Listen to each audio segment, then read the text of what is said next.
Mahmoud Baumia, inshallah, will be president-elect in December 2028. Inshallah. We are sabi. But Mamen call a Yombra. Okay. Mamen call chairman also. My we are near the Encobon. Seven. Yeah, got on. My join. Yeah, near got on. Now, and the matter saying, I got on. Yeah, to say that be open Yajikum can a cabotun. Sam the ya. Ya did delay via by now to for CD 50% CD. Okase ya intimi. Nyana hongono so and so yedim. You ya best survive before you say another 3.5 years there. In near tree. Enkunye na Ghana for na be MPP. Be New Patriotic Party in a sense and na ya sand the PT aba. Enkufuado on when twa PT move. As if say after there ya cover PT the free baby neighbor. PT ne ho. Ba catch am say mo obi antimi charge akra bia leave. Say the be ya obi ntimi nkotete akra bi. Enti amo say minim how they are going to do it. Amo so dey new PT they are going to back it with law and other things. We are here. Ghana for man so amo tia bro kire amo sua de enso a. Ya mo scholarship aban so ntua enso ho. Enti yedim and the Memphis University, up to 9th of August. So, man, we are $3.6 million or so for students, about 185 students. A big job, Mama Ghana. And it's Anna Mamuna Kwe. And so, all said and done, a more woman, the movie say, more yard. Ghana for need been so born with them, so more yard. Naninano, Yadim, I say at that point, any be wound. Any be all right, chama mama starting through so yeah. You can NPP National Delegates Conference de bad Godon benya match our TFO no match ni Patriotic Party paying for national executive ne regional executive for amoka in the constituency executive for amoka National Delegate Conference. Godon so far new Patriotic Party Article 10 on a National Delegate Conference in the world. Okay.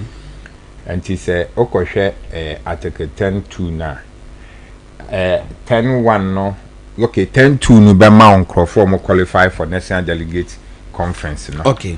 Na obefa 10.3 you know yeah when a bet so there yeah on National Delegate Conference na sinyina. Okay.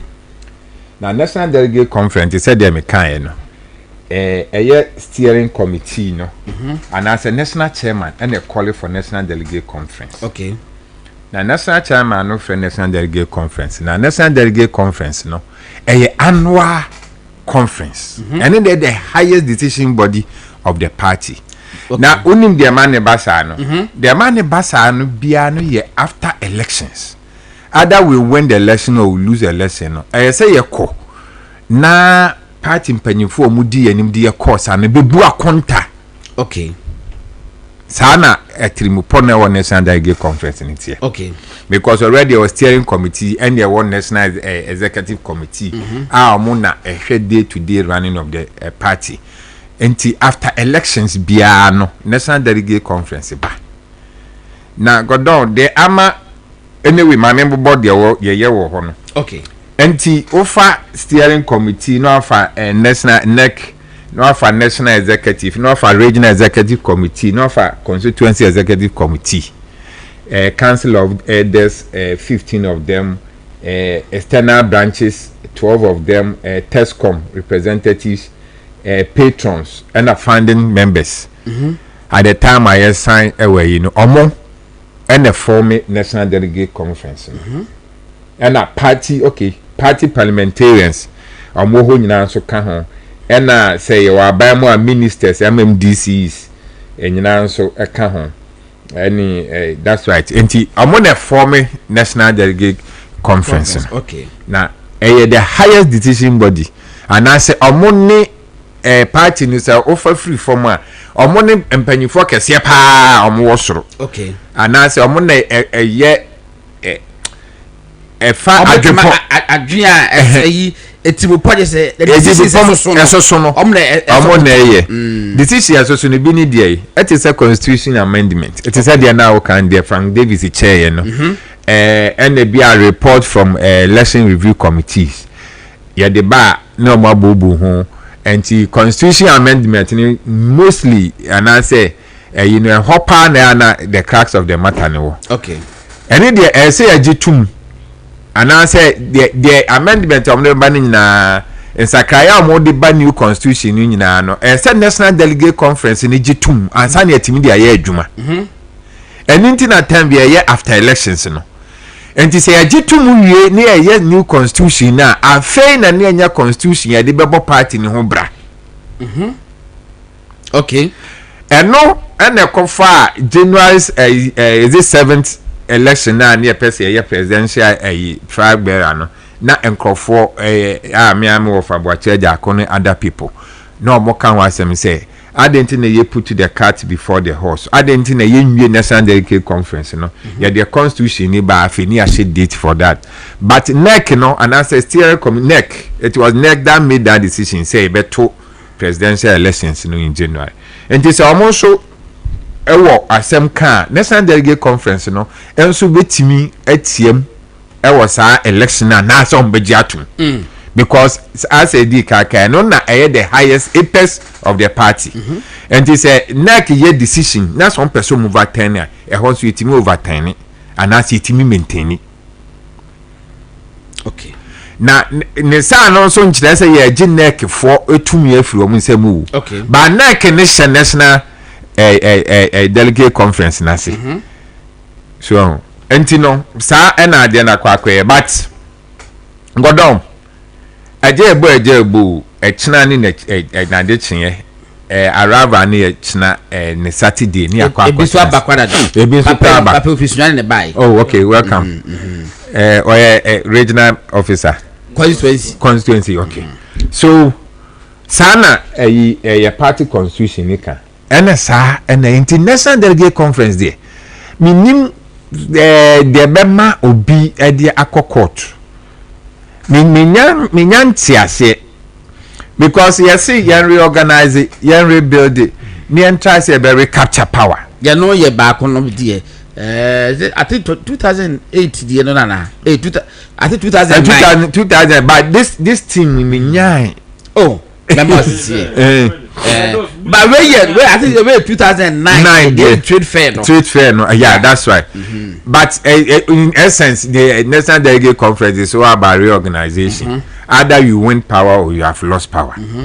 And you know konwa ko bubu nsem ho ya the constitution amendment aba eno ye open secret obi anim yeah election review committee ni bi o meka report kakra ho national chairman the report beba general secretary the beba friend say treasurer the need beba any other officer so my report with the permission of the national chairman and the NEC because the adwuma sha wonsa na afeso an say obu akonda anything na even in our constitution no say president be kura lose power na wo kwa you share parliament no on the 6th na you know emma a friend say sona no state of the nation address and they say the ekoye state of new patriotic party correct sana national delegate conference tie enti minim de enti a obi be fa say we dey court me who send them social media I thought it was a host but once I hear you know judge no so am I kwant e be kwa a conference so the two we are now near Babeka was say decision here ni entumu a no so and say no so be share party for because party dey say nim dey for wo my lawyer for akese for find Davis mo ne di mapon mo be share wo court ne no aka no enti enye bibi hu a minti ase so obi be court because MPP mu asem breach in the boy last election any lose ye me dey me ya bebre ni parliament no so nyafo bonfo amwaye ye lose ye city sa nyen me ka kire no na misiro no nya bonfo kwa tsunami ba mo dia no do so do because Bruno is more or less our home. No, understand. Who dey defend am me you are defend. But chairman, region bien no boy. Region ben and appreciate in terms of seats. Seat. In terms of seat, in terms of anyway. Obia they significantly so here. So tiba Ashanti region lose another seat. Strongholds and anke nan so won da say they lose including tsunami. But you see Baba Amandu betaka ni post. But the fact of the matter is say Godon. Me election review committee no manamenti ana mpese me ka. Election. And I'm share you know. Rebuilding together with our values. Okay. Rebuilding together with our values. Maybe I'm a true one. Elections. Yeah, the Dr. Mahmoud Bawumia na eko. Even Yama MP ya wa so central. Obeko na o ya win no. Na ntia bia nim se na na do ne koto abama no. Ni some of the things are me ni wo mo konsa da bia no mo bo na ye bo ni ndempa hwan dumba nwoma no o mo ka be no betwa da bia me kwa me say adai nya na do nya de kwa elections enti munya abotre na munya yi da godon too early days there me I can't say na no better na be ka che be sabo su dia na do mu kwin ya munya abotre kakra because normally MPP give chance or second chance to somebody who have been led by the party, but no within its ranks. Too often, when we are yet to choose leaders, indiscipline, unacceptable language, and unpardonable behavior become the order of the day. In the end, when internal competitions are over, the attacks we would have launched on ourselves become fodder and ammunition which our opponents use to attack us. We experienced it in the 2024 campaign, and we should not let it happen again a second time. This is why I call on all Kukrudites to stop internal attacks now. Let's stop the internal attacks now. Let us rather focus on the attempt by the NDC to undermine our democracy and rule of law in trying to remove the Chief Justice. Let us focus on their clear intention to go after the Electoral Commissioner subsequently. Let us focus on the violence and thuggery their hoodlums carried out in the recent Ablekuma election, in full view of the police and cameras. I again call on His Excellency the President to bring the perpetrators to book and to remind them that the elephant never forgets. No matter how long it takes, we will prosecute the perpetrators when we assume office in 2029, inshallah. To the leadership of the party, I ask that you be firm and crack the whip so that discipline is maintained within our ranks. It is with discipline, humility, lessons learned, and the pursuit of a common good for Ghana that we can become the refreshed party we desire. Finally, in all our decisions today and in all our actions towards the reform process, let us be guided by the rule of what is in the best interest of Ghana. At dawn on December 8th, 2024, as I prepared my remarks to concede the election of 2024, my singular focus was on what's in the best interest of Ghana. I am fortified in my heart that as politicians, we should always be guided by what's in the best interest of Ghana at all times. What represents the best example to Ghana's children? What is in Ghana's best interest will always be in the best interest of the MPP. We cannot ever go wrong with that. Let us showcase it more and more as we reflect and rebuild. I have no doubt that notwithstanding the challenges ahead, of which there will be many, if we are united and disciplined and work hard, we will win the 2028 presidential and parliamentary elections by the grace of God. It is still possible. I wish us all a successful annual delegation. 6 months or 7 months NDC buy na omo manage economy with the propaganda. Omo the propaganda ni through opposition the aba government. And omo manage and omo swap bills gu yeso. In 2017, by this time na Akufo-Addo implement free SHS. By this time taxes mu. By this time na Akufo-Addo at electricity so. By this time na at electricity so I'm a household.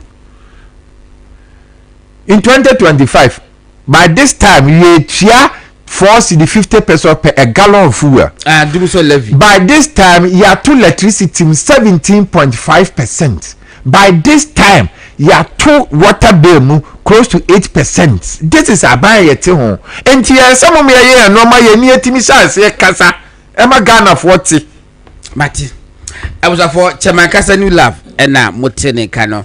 Mene baba mandu eso entwa enkomo se enra obai ti mika je ene eso so obeba baba once again akwaba na ene wo call University of Ghana Sports Stadium me beto wo hono mo e dey da ko hu de ne mate sen oh nyame encha de on say fortunately make a operation team no okay until we have always been on the ground me by radio to TV so one wo say party ni mu ya kono party ni mu on say bia bia be hu se nipa e prese media ni mo se hu se ne pawum okay enumunyam wo yeah na mom e wo se hwe ya no ye ya no de edwiri gu no ye ntimi insan fansesa and that is why I've always said say yemra ye ho ase conference ne de ye ba ye ya toto nioma hwe meetings ya ye security department anyo mu meeting utimo se hono the party would use its internal security together with the police and state security. Yeah.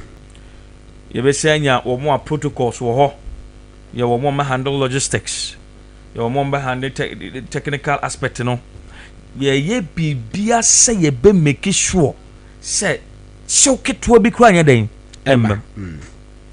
No kora ne say saboteur o free abonten hu nya me hu te say saboteur o fi. Ya no ye the bad. Saboteur ne den. Obi o sabotage ade. Saboteur. Okay, I see. No. Okay. Colloquial pronunciation. Okay, fine. Obi obey na adwen say so or sabotage within it is more difficult to handle him than a saboteur that is coming from outside. Yeah. And it is so clearly sa a year dia kokoti me kan review say a yi a grand scheme systemic schema saboteur is not more inside no. Those who are out to sabotage the process.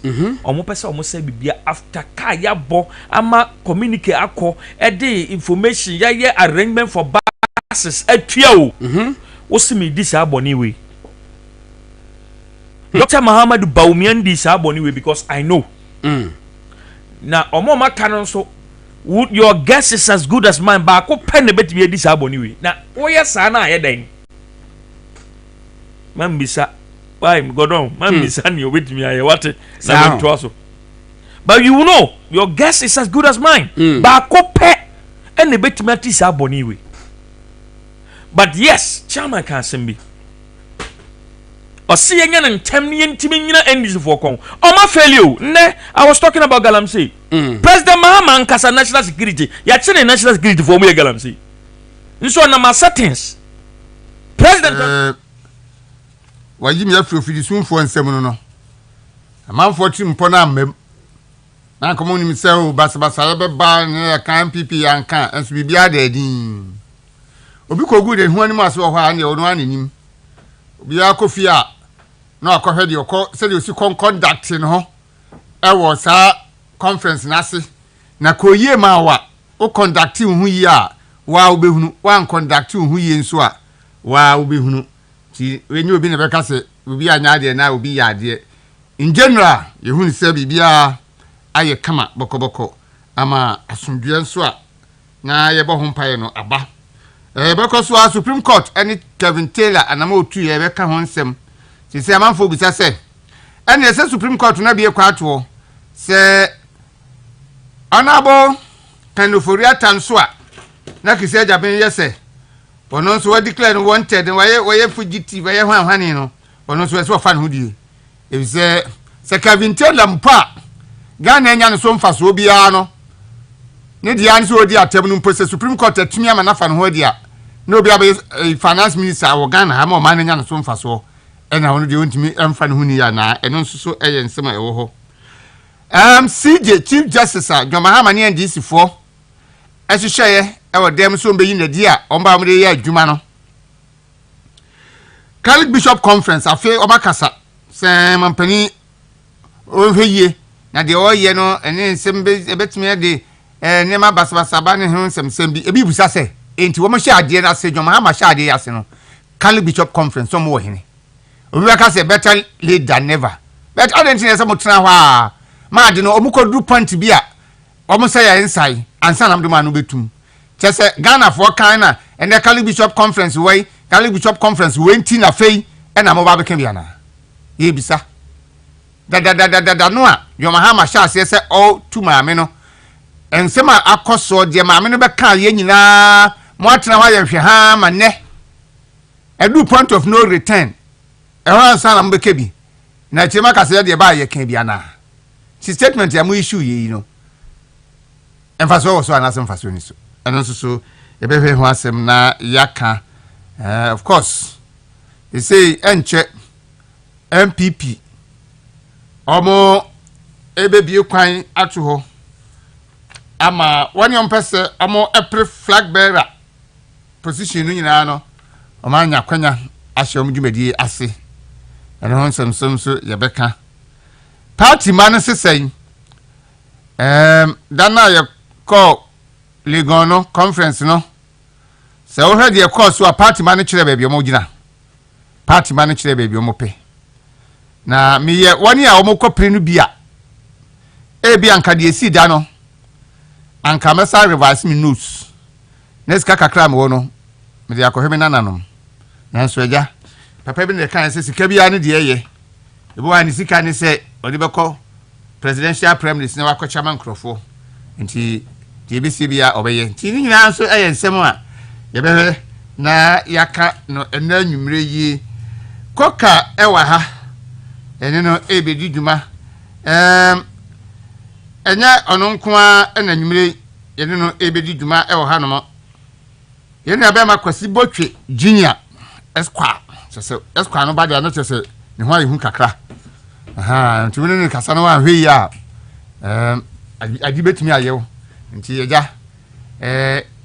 so mo kasa Leonard colleague nti wono so bɛka yɛnsa wɔ ha chairman cancer new lab akwanya bɛ mu a wono so bɛba bɛboa yɛ na afei yɛde dwumadi no ahyehyɛ so na yɛhwɛ ne yɛkɔ nti yɛtrɔse onyame adom bibia edito na kwam koka kwawa yenua hona mu tisan nyame ti ase ze nyame ase kwasi kwawa nyame ado fa ya se bi nyama koye to me nyinera ni era ya de radias be hu se de na che se bibia e kama alright koka yan starting free yaka bia no yaka nansa ne nyina yaka but still yebeka eno de na movement in the morning eno so ye guarantee Saturday yako Legon meka se ohwe ya ho keka as a party na ohwe se omo na pe krata so omo wotumi se ka omo ba delegates conference a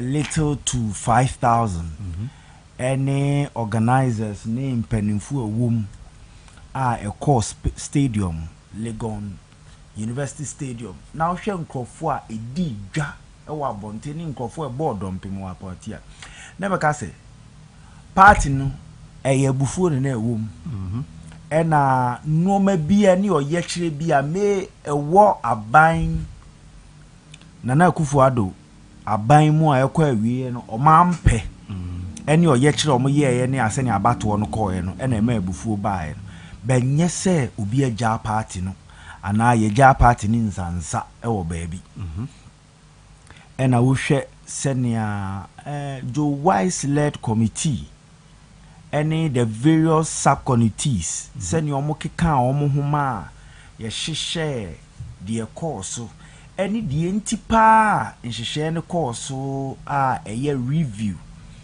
metna aka say in the longest while kodua time ni yetumi enya review constitutional review the yempe ye ka se yempe any normal efo aso ye pian ma ye beduru ye ama say kodua any na pambofo ne communicators ni party mpanifo for radio so actually trimu ahye party fo nkran send amendments no enhyehyɛ te ni send ye kɔ no me feel say baabi e duru no e gina yi umuade umfa panyi nya hwie umfa party ni nya hwie a baabi e duru yi mesre wo say sebi panyi nyi ofi a sese hwe send ya obekasa ene send ya obekra wo because obo ade epega party na su baabi foforo so ko ka no efiada na su twae enti sese no kwan abeda o se bibi a ya hyehyɛ no koso utie omampani abedi akire Dr. Mahmoud Bawumia saada no ugina emu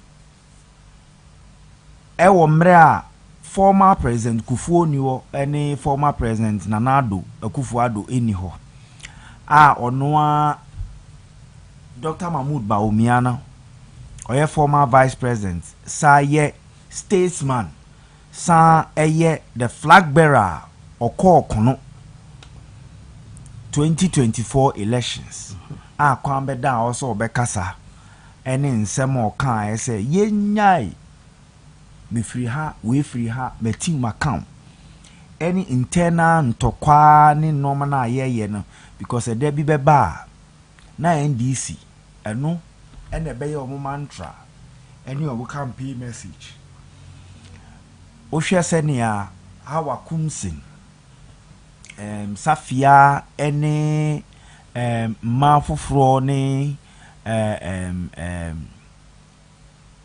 Samira ehun krofo any patriotic defenders senia omu make sure say nsuo aduane any bibia obi pe no na ebi wo ho meka se menhu se aduane sem ana nsuo sem ana bibia de kan ano ebe problem now share Okoboy Dr. Okoboy led health team no so share say bimbo any nkrofo any security ni bibi e cause beka se baby e duru ni de nyame ni ye di ni yie baby a odi abeduru no ye nsom ni ye mfa nkosa wa ofo se wonti bibi ase no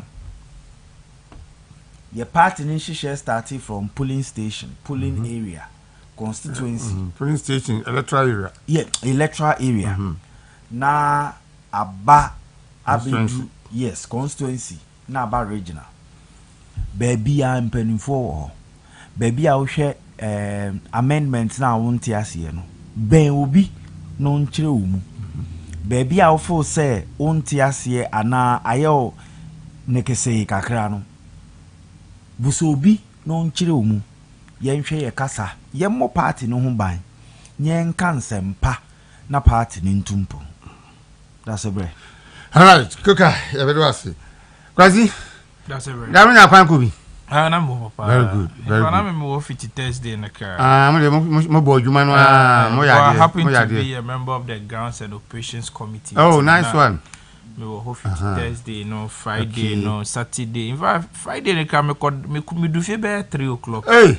na ze udu fia na asasa me wie grants and operations adwuma no so no ya papa suma me papa Dr. Mamubamia suma me ma me kochiachia delegate ni bi ma no Anakazo once on one kasa no because of say no prepare ni speech no na afin so na regional chairman for ne constituency penny for ni shishia ni nti no very very tight but no nko no emu person kokko chia party penny for Anakazo or ba wanti manko nti to me name penny for bi e ka ho say yenkona yenkoma party for na kwaba na yemfa ne nchia yenkoma party for no nti efi hokra na bobe how much 230 many cozy ne campaign manager ne pennyphobia keka honorable Agyei so ani pennyphobia keka if you na ko ba match be 230 na mo bre pa I say na wo say ko hwese party for no ho o manya be pa da mo manya be papa da so Dr. Mahmoud Bawumia de odwen nipa da na koma so pa intine ne ye intimi nka say de yetin kran intine ye form ho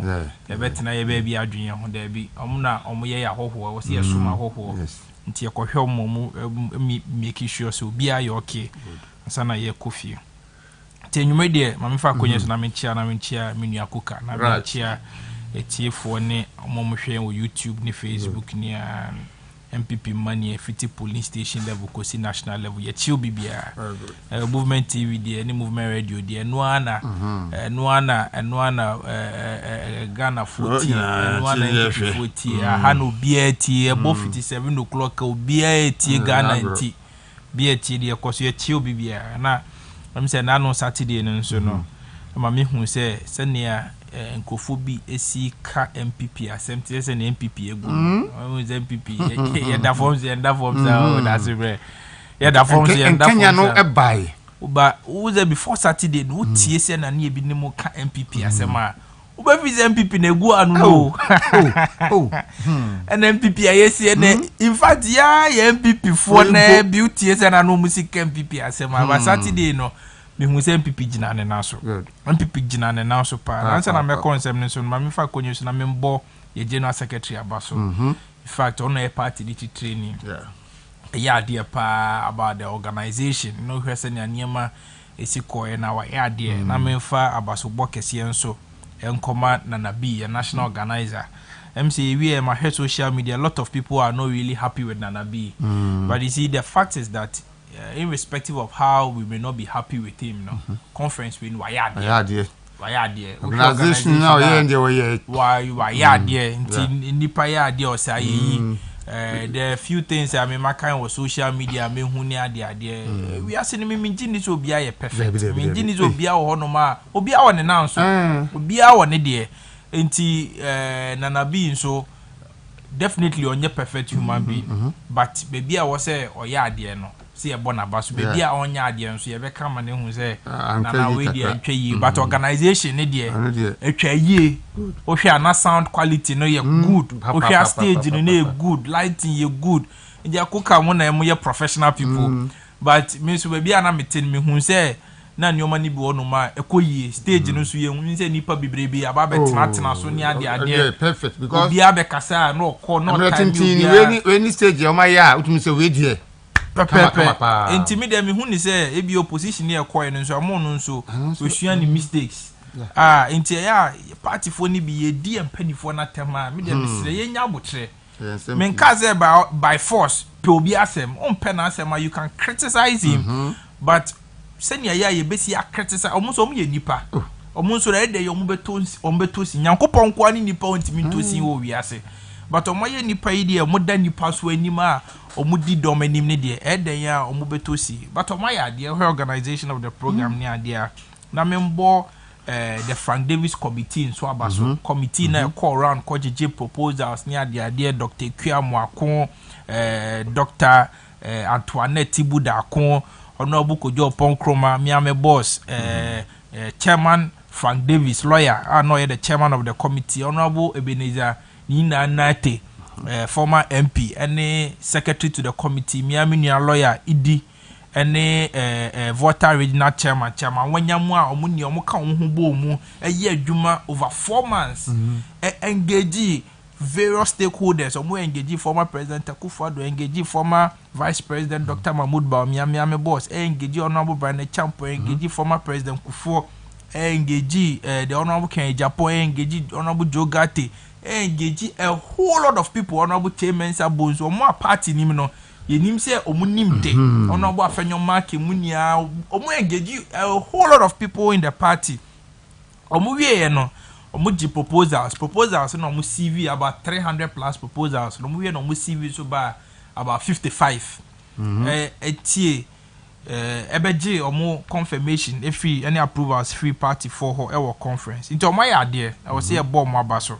Na mi wie na mi nsambo organizing committee and na papa Joe Wise and so da no omo so aya ade nti committees ni de omo ni omo aya ade pa ye bo mama so omo hye MPP no wonyam na omo a ye bedo omo asititru pa ye constituency executives a omo free all 275 constituencies omo ban kran omo ni a ye bedo omo ase pa se omo jai omo dwuma papa bi ye ewo ho etu kwan ebinim to call over 12 hours ebe drum cry am ye conference omo ne do masie de ka ne se nyankopon nhira omo party ni babioma nya de party ni we ebe fi omo de bia da na Dasebre em se na no Saturday no niama na course wo ho no abo ndc fo ni ho because her measures as say ye de aba no say ye former ministers ni ebe ka ye electoral college ho your former MMDCs back electoral college no your former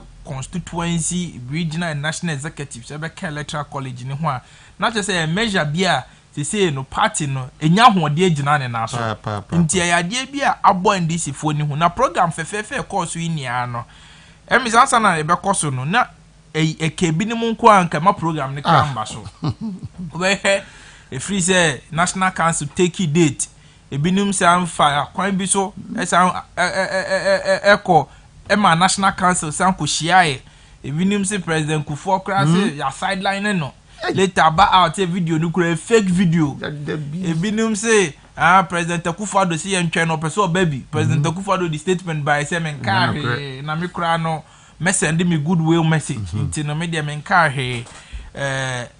eni nyama pie course a later omo succeed no last thing I was saying no mo yen say yen ko pay injunction and meto national conference na so no so no ankosiaga do here there was a deliberate attempt by a certain crop of people say conference here course no omo manim course now me ask myself one question say nkofo a omo pese omo be lead MPP no omo pese omo be di party na nim no dem pa no munya free say party na eni ahoden a ebegina so a every time ni omo niama no omo nsem kika bi wo no ma denigrate party no obaje di say conference a yekoye nia ye set date e ka say party form penifo embe boafa kakra mbra ni enkoye conference no asat Friday anopa 10 o'clock as a Friday anopa 10 o'clock the only person that was contributed to the conference was former vice president Dr.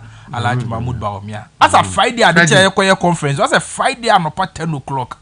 And sana aspirants binim who say is there any day at the end of the day ebenya abaso no ebinim started some more general secretary ni mpeni for say omo so meje kakra no mo fanye dey volunteers a omo baaye ebe ma program na eye kama program na ye wie na ebinim obi anya ho asembo ne nkae na mo ebinim person mo ya no mo pa asembo ni bi ekafa program ne ho but me dem ti ase say na akonya to a ye pre efi akonya na ato ebinim person mo pre na pre na ye pre na ebinim enam kwan papa so na ye pre ebinim ene esi ahenefo ni di nkomo enam kwan papa so ni omu di nkomo se na be ye esi ahene omo asembe to esi ahenefo na koma so abo omu di omo abesi akonya no so ebinim so fa enam kweti kwan bi so epeso omo betena akonya no so sei ebinim ni ade keka nsem wo so omo ka ni nia no party for ne hwe me de Americania ni se enya abotre na MPP no se MPP ni wa ye mu bi ye ni ho me nua koka MPP ni ho ne a minji ni se obetime pia na ntia abonte MPP nti na ye nia no etimi ewo ho no MPP ni okra minji ni se movement ni wuntumi ready okra be wo ho because na mo okra wa betata enti no ye mu bi wonu ma ye da MPP ni ye da ye di MPP ni ye didi ye nam MPP ni ye de nam enti mpanimfoɔ na sɛbe ɔmo abɛso party no enya party ne mu mfa so awie no mo nya ɔmo adwen sɛ ɔmo retirement package ne sɛ ɔmo bɛgu party no ɔmo bɛsɛ party no ɔmo enum nsɛm keka ɛne nneɔma a ɔmo yɛ ne ɔmo nneɔma ɔmo kyitaafoɔ ne yɛ ɔmo ntimi nkɔɔle ɔmo to order ɛna mi hu sɛ boy small boy bi young man bi a ɔno no party no onim ho hwee a wo president Akufo-Addo buy na pani bi kɔ ka bi man yɛ o presidential staffer ɛnɛ ɔno timi kɔtwerɛ to Facebook sɛ o de Dr. Mahmoud Bawumia si ɔna de akokɔ si ɔkora Ghana for beto ama akokɔ ne ja Dr. Mahmoud Bawumia we so ye MPP ni so ye MPP o ye former presidential staffer abodam in fact the pastor the simple edam won tirim sanko for ni ano there are specific people are almost supporting almost supporting candidates because sometimes I wonder say that candidate ne so ne atworo sa de ne fa ne ho a kan bu ama na be keka nsem ama na be ka America brofo akese eguye so etimi dem pese me bisa scientist anyoma no hu ya na enye se bia me som Dr. Bawumia na Dr. Bawumia ye me boss nti but e ya temni die se obeka se ye di nipa ni aboa si ho a MPP fo beto ama aboa e be yam aboa na nipa no de ente me ka so aboda am kra ne se asa Dr. Bawumia no wa di MPP fo ni atem some people for ni nyansa exactly ya de akoko be gina no ya de Dr. Bawumia be gina wa MPP for be ya akoko because MPP for ni why do you say this because of say your internal contest in tiana nti normally bi wo hono ma ya party for ne kan me de misusu say nkofo ni bi wo no ma NDC for na high omo no ma be say mu yes so omo mbra no mo me kan sema omo so be nya nsema because asema wa ken na bi ato abawie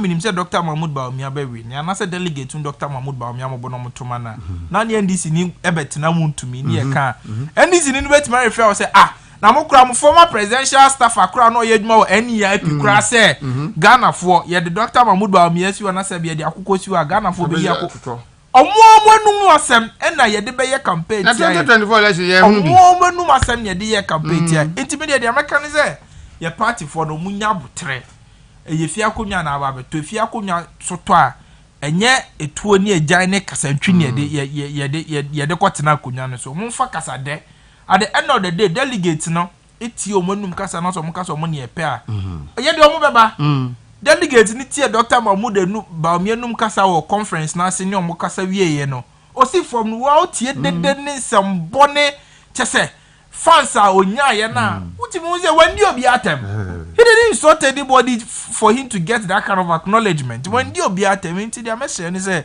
party for ni nya abotre this face I do eden ya between last by 31st January and by this time you know obi ehun ni smoothness level and afin so ye dey encheba ye na anu ya nya to abawi ye say 7 months away say July ye na and August mu ni ebewe obenwa say January na ba o encha wa nafe enti Dasebre me de manusi no dia meka nia ne say party for enya reshe mu say MPP no ye be samba ba mu ya wasi aha ya wuntumi radio 95.9 FM Ghana ntijumadi ne de bre live ewo YouTube ko ha obinya ye live na ne enso abom ache me kamfo tabia heba center for dry friend tabia taku mama be me bia hu se horsepower so tiba form no na eso hu se woni monyam eso tiba form afi wani gi a eso agye nso eso tiba form bibia respect ese de ma wo efie no eno so eso tiba form eni gi a na wonkwada anya na ofie no eno so beti aba form fi se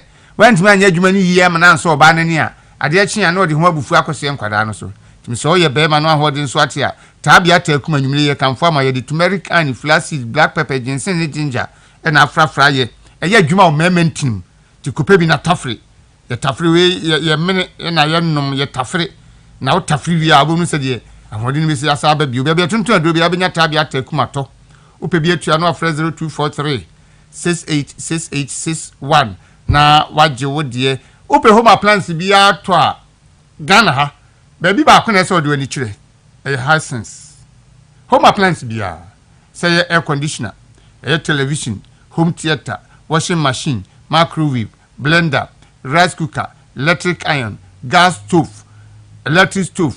Bibia ye body say we home appliance no oko Hisense obenye bi ne mobile phones nyina omo aton bi e wo ho no omo ne mefe ye papa ba ne bo no e wo fom pa enti ya na wan hwe bebiri wani so say ade no nye papa na sa wo pese ukọ Hisense kọtọ ade na ba bia wo tie no nim ba bia wo mo showroom wa enya din frɛ wɔn number no 0302 550 000 0302 550 000 ofrad obefa no obebusa ba bia wo na afi wa kyerɛ showroom ɛbɛn wo na wakɔ na won so wakɔ akɔtɔ de sɛsɛ wotɔ na bibia aye kama nature medics edi no miensa bia ba nwumire ye kamfo ama wo bibia wo tie ne de wo hwɛ yen yedi kai gastro mixture eno no obi a onya stomach ulcer na typhoid fever obi a onya diarrhea na indigestion won so aduane tɔ yam na yam ye oya no onye bi na no noma ebetu sa haw na se afiri ho ama wade wo ho oba wo bu nsa wote ya oba wo nsa bu ensisi so oba wanya yeast infection menstrual mixture nature medicine de ba ye kope bi nonom na enyi haw no nyina amfiri ho mema nso so de se de nyame boy ye no enema ewa ye mu no ya kwa ahoro no bi no ye mu no prostate ye gallbladder no ana prostate ayi na ankasa no eduruma bi a etimi ye kese eye kese no unse edruben na Johnson no famu ba na ade no ebata ho pe nti se prostate no ye kese no na emia druben na Johnson no famu ba no nti na Johnson asesa Johnson de na akogina so Johnson akane nka ugina ha obi ewuzi po awo na wokro no we nsi de obegina wo be 30 seconds aye no kakran nsan na ba eno kra ni nyina ntimi nsa nti wo kwa na Johnson sa de ono ye prekope de ya na ahomtie ni se wo tike ma wutu kwantenten na ka ne nye wa wo dia wafa commercial transport bebia driver Messi mame nkoje me huye driver mame nkoje nso na passengers bu ofu obi e pentima ko ni juma e ba sa na ya tete saafo ni nyina me kamfo prostate plus mixture nature medicine dia ba no amamo se menkope bi na mononom na ebeboa mo ama saa ha ni nyina afiri ho bebia tuntun adu bia wo kwa obenya nature medicine no yi amabo so bi ato won number 0248 778899 0248778899 operation 150 motorbikes we dey movement television ha ni untumi radio ha na ye saa operations ni nyina ne se MPP e bi gina no hiamwa na adwuma no so wo fom ababi wo ho aka ntumi nko motorbike de bitumi akọ enti movement in the morning Ghana nti bekirem ye nyina yakambum na yesre se kakra bi obi abenya bia omfamra ye boboa no ye de ape motorbikes bi ato na ye de akofom ye de akọ ye adwuma ti se unya kakra na apese wo de ba number no a wo de be fa so no 0244 672 622 0244 672 622 edina be ba no ye God na sarbedi akon reference no ya no aye no moto let us say you say yes we nti na this kan ba ye na anko ese bi obi na abetwe sika bi nemum o de beboa madwumedi no akoso nti hye no so na ye bisa na enyema nyina ebekoyie ma menka obi o se awrade de yankwache ya from 2nd of August we started program for your friend stand out eno de Dr. Bawumianko program Dr. Bawumianko program memle da nwumire no so na program no ebeba so nti hye no so na ebren dura nso so watie bi wo bibia apese de beboa program na ya krado yebeji na ya ame bibia akoso je abusuafo ya to adwumadie no eso movement wuntumi radio eso na yewo ye no edi dwumaye afa yamhwe Supreme Court Kevin Taylor wonim se memeti wei Kevin Taylor twini Jonas mintie wo mo program no bi da enti ya metiti se Kevin Taylor didi atem akodi di judge bi atem wadidi otumfo atem wadidi wachihina atem ntie bi da se enura yese de no court anase yese wo court na che ye nya ntie anopa wianu ho se Supreme Court rejano ansana mekura mekoti ensem okan no bi na nyame ni nipa ni Ghana ye nyina yi se wutie nsem a Kevin Taylor ekan ye atenia wo di judge atenia wo di otumfo atenia wo di ochehene na ya nyampanimfo pa sei a wo makostu akwakira asua de abaye Supreme Court judges no mkobu atenwe ya Ghana omianyire ho mompaye koka yenhwe Supreme Court de omoye fa Kevin Taylor se na yemfa Chief Justice Adwamahama eyi na die no ho Catholic Bishop Conference afedo mabekasa se Adwamahama hweyi na de oye no as a independence of the judiciary no o se na basa na ye democracy no so ese ebi se ye too late mama na say yawie yanko o meka say and say me Romani because so St. Peter's me ko Roma from Nkwada Brima to Jama 18 years na me jare me mabo me chi ache say aso mada enti so ma sorry no makasa it's never done the message say omumfa consistency mrem the message say the omakasa isi no the ekoso say yebekaya John Dramani Mahama, the current president of Ghana, he is the father of inconsistencies. Or you're very consistent when it comes to inconsistencies. Na Oshe Nkomwa on the legal team, lawyers say what NDC mudi Nkomona, Nrede di na omomuti asiye. Omomuti asiye say, as a judiciary on NDC for ni ho. Inti oba shemu ekena. Na baby edru no udi nanado ani se nanado ama Supreme Court akoye 13 say ono de on de akọ 20 with more outstanding say appeal court ni other ones no is alleged say almost about 50 to 70 new judges ebe promote o mako nti ese mote ase ese o amaso obeye niye o oba so obese no oba se odene nsa betum senia wanya akukuduru asese odi Ghana ejapade e ma ne nua saa na oba so odi betum na enne mema obi ate ase ese Kevin Taylor nyuma obeye no atesem eni se ne ekono say John Dramani Mahama ene born ne pa so onye say adwuma no onni asante ani onni achimani onni kamfu ani no onni atem no eno adwuma no ye na ka Kevin Taylor betumi abaga na krom ha free airport na atesem ayesa aka say oti vice president residence undenied that President Mahama ayekom debia ni communications minister Felix Ofosukwachi owo 78 million woma media for ni bi edidi amwa baba omudi de masisi omo fon atoto eye cross conference what did I say wa condemn Ablekuma what did I say how akumsi ayebo no but so what is the president abasa ne ni agi se wanya den wanya parliament or so wanya saying to tests tin ni agi bibia ekoso judiciary eye nhihia John Dramani Mahama waye se ne ma appointment no de ahye nkrofo bi nsa ene nkrofo na judges na ekotena ase no wodim so am ko di banfo boni asem na ma no the whole ruling was about the Bountiful Bonny family. Ye wie no so who party ni ayeyi nyuma na ekoso. Kevin Taylor ejina ho. Na me makasa opim so Ghana for start busa se die na obeye. Because shase no ebedu me bi election be ko no John Dramani Mahama ba ho president onu bedi nkomo bi twantro bebri.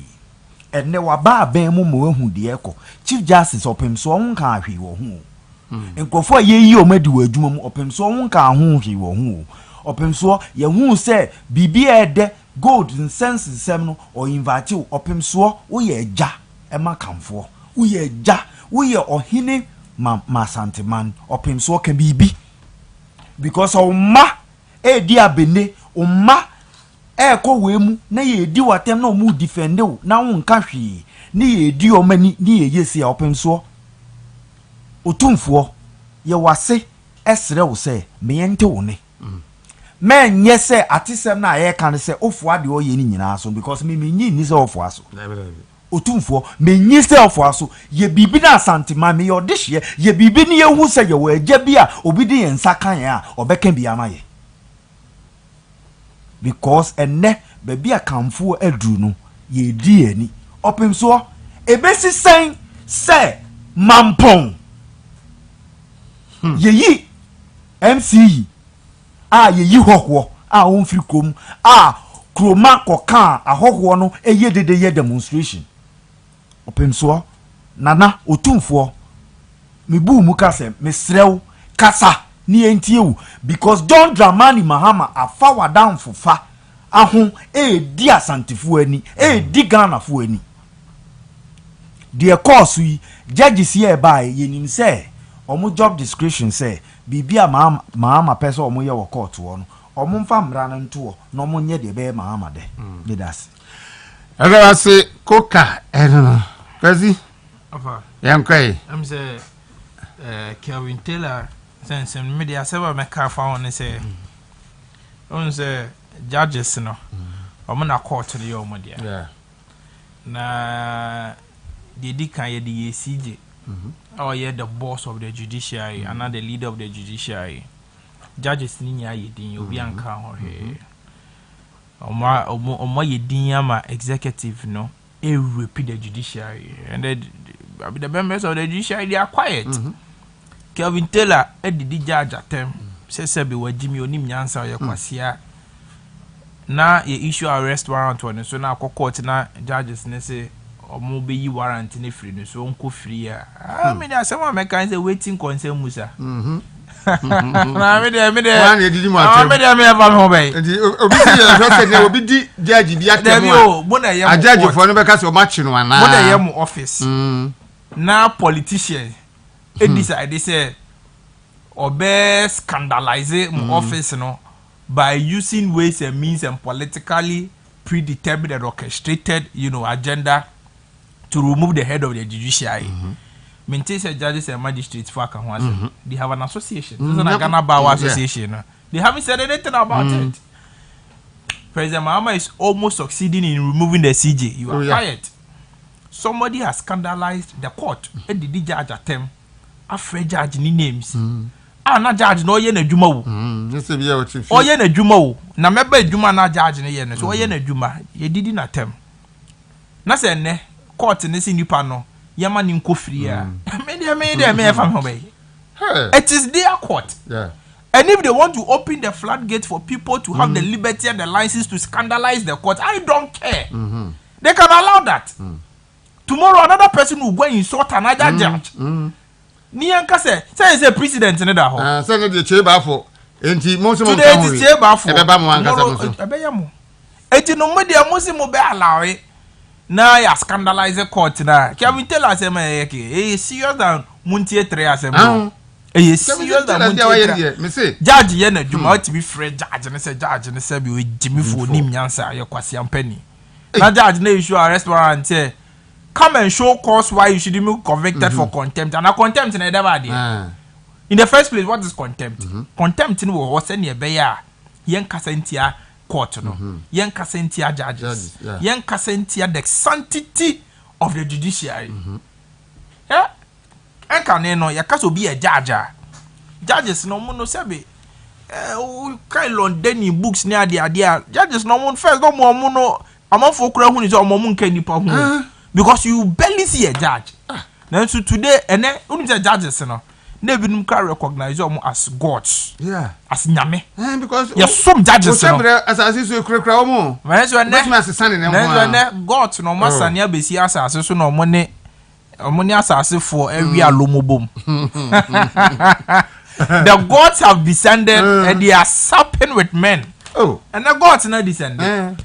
The sanctity of the judiciary is being eroded away and nobody seems to care. It is up to them. It is their court. They can decide to allow people to bastardize the court. I do not care. What thing was that, Musa? Dasebre. Now, your concept is no. Ghana for some person who Kelvin Taylor and sense and the other BCC. If a concept him one by one. The can ebani issue arrest warrant on Kelvin Taylor. Then a cranny arrest warrant. The TN say in 2018, so time not justice table for me no I'm lecturer on a term interpretation for law school I've been papa. In 2018, so time not a high court judge. Now like I say MPP bar in 2017 a year auditing to some of the public institutions now. Yeah, realize it's a National Communications Authority NCA. Yeah. Or me some listening device be. because that time no mususu say send eba beto aba no mususu say amanfo bi be plani ku ni ade enti no mko jiska say omko to listening device Israel na sa listening device no yeso mko to Israel na connected to edubu ahinsensem ya na ye ka ho ase but another day meba ho no mko to sa listening device no the device was worth $4 million device number Sikano so koy. Sikano so koy. Sikani free aban coffers mu. But there was no transaction between evidence be any who say NCA4 NSA ISC holdings your more Israel why edubo an koto ne machines ni wo ho. There was no proof to show say there was any transaction between them. Now another twist to say say once the NCA no a telecommunications regulator enye security company.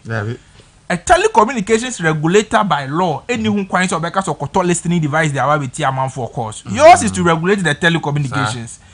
Nipa who quite say an agency who quite or control listening device in the first place and national security BN and National Signals Bureau. And you know, sir, Israeli companies no control listening devices. Be a friend no end user agreement. Not just say who ni power about a machine one was so useful. Won't even tongue more because of the security implications are.